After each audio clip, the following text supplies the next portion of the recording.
to figure out what's wrong with someone who's sick is as natural to me as breathing. When I was little, I used to daydream about being a doctor when I grew up. My dad's a doctor, my mom was a nurse, and when I was 7 or 8, I discovered how amazing their medical journals were. I spent hours looking at them. Those pictures. They were both horrifying and mesmerizing.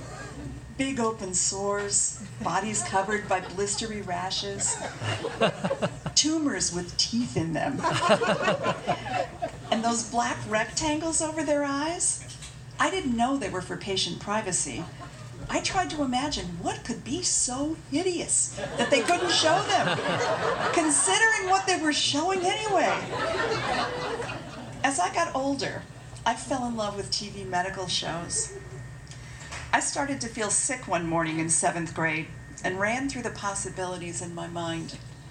By second period, I was pretty sure it was either blood poisoning, which I saw in Marcus Welby, or malaria, which I had seen on Medical Center.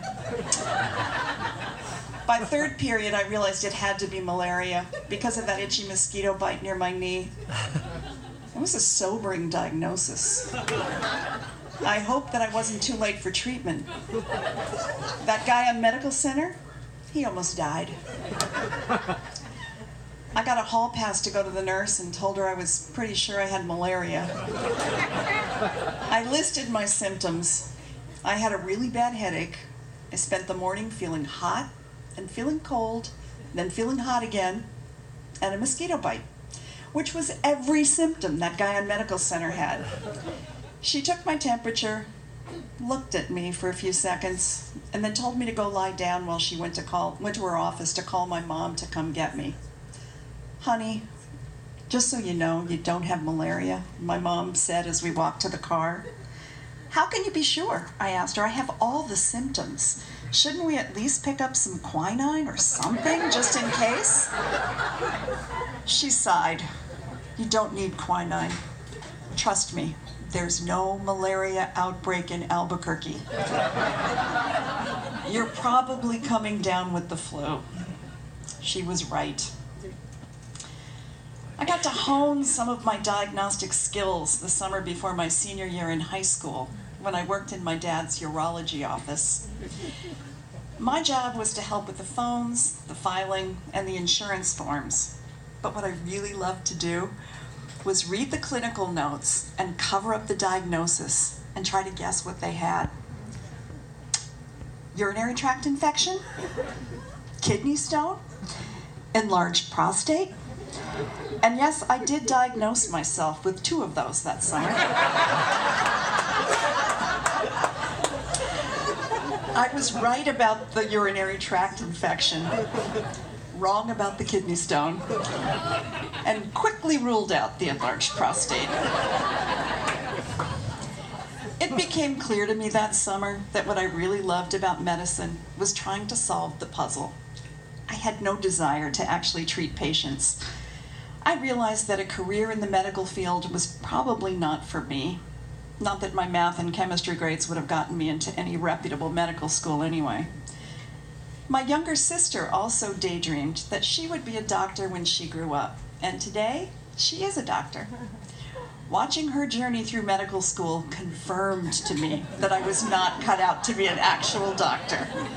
Oh, I loved hearing her stories about her classes and learning the mnemonic devices that her study group used for bone and nerve groups, especially the one that had all the first names of the kids in the Brady Bunch. But I could never have survived a year in anatomy class with a real cadaver. Oh, who am I kidding? I couldn't have handled any of those 4 years. Instead of looking at pictures of open sores and blistery rashes, I would have had to actually touch them and learn to make life and death decisions. No. Amateur diagnostician is my sweet spot. I don't let the fact that my father, sister, and brother-in-law are actual licensed medical doctors stop me from giving my opinions. Sure, there's some good-natured teasing from the professionals in the family. But I stand by my training, which is extensive and includes a lot of research on Google, WebMD, hours of medical show watching, drama, comedy, and especially reality, mystery diagnosis, trauma, life in the ER, my 600-pound life, botched. You name it, I've watched it. The words, warning, the following program contains graphic scenes of actual surgery, are like a siren call to me. I also try to come up with the correct diagnosis in the Dr. Lisa Sanders column in the New York Times. While it's true I haven't been able to correctly identify a disease yet, I've learned about so many new afflictions to be on the lookout for. And I do realize that my amateur diagnostic skills serve no purpose except to entertain me, but I consider it a harmless pastime. In fact, I feel like I'm keeping one of the tenets of the Hippocratic Oath by using my skills as a personal hobby and not a profession. First, do no harm. Except, every now and then, I do give medical advice to my kids who call me when they're not feeling good and aren't sure what to do. My son called me last winter and said he needed some medical advice. It turns out that his wife had been running a fever all day. He wasn't sure whether he should get her checked out at a walk-in clinic or just let her sleep and see if it got better. What's her temperature? I asked. It's normal now because she took some ibuprofen, but before it was 102. Is she achy? Is her throat sore? Her throat's okay, but yeah, she's got a headache, and it feels better when she's laying down. You know, I said, feeling a little unsure about giving advice to him about someone else, you might want to check with Grandpa or Aunt Kelly about this. Okay, he said, I just wanted to see what you thought first. Well, I have to admit, I was so flattered. Well, I said, if it were me, I'd probably wait a while. If you go to a walk-in clinic, she's going to be miserable sitting there waiting to be seen, and around lots of sick people the whole time. See if the fever comes back after the ibuprofen wears off. Maybe she can sleep a little. That's just what I was thinking, he said. Thanks, Mom. The fever came back, and he ended up taking her to a walk-in clinic, and they gave her an antibiotic, and she started feeling better. So, no harm done. And my daughter called me one afternoon last spring from college in Boston to tell me that her stomach hurt. She was vomiting and had diarrhea, and she wasn't sure what to do. Do you have a fever? I asked. I don't think so. Does your stomach hurt in one spot? No, all over, she said. It kind of comes in waves, and my back kind of hurts too, and I feel like I'm going to throw up again. What should I do? Oh, honey, I answered. That sounds like the stomach flu to me. You need to stay hydrated. Do you have any popsicles? No? Try to drink a little water if you can. Take it easy and let it run its course. Keep me posted. Call or text me anytime. I hope it goes away soon. She texted me a few hours later. It hurts really bad. I'm going to the Student Health Center before it closes.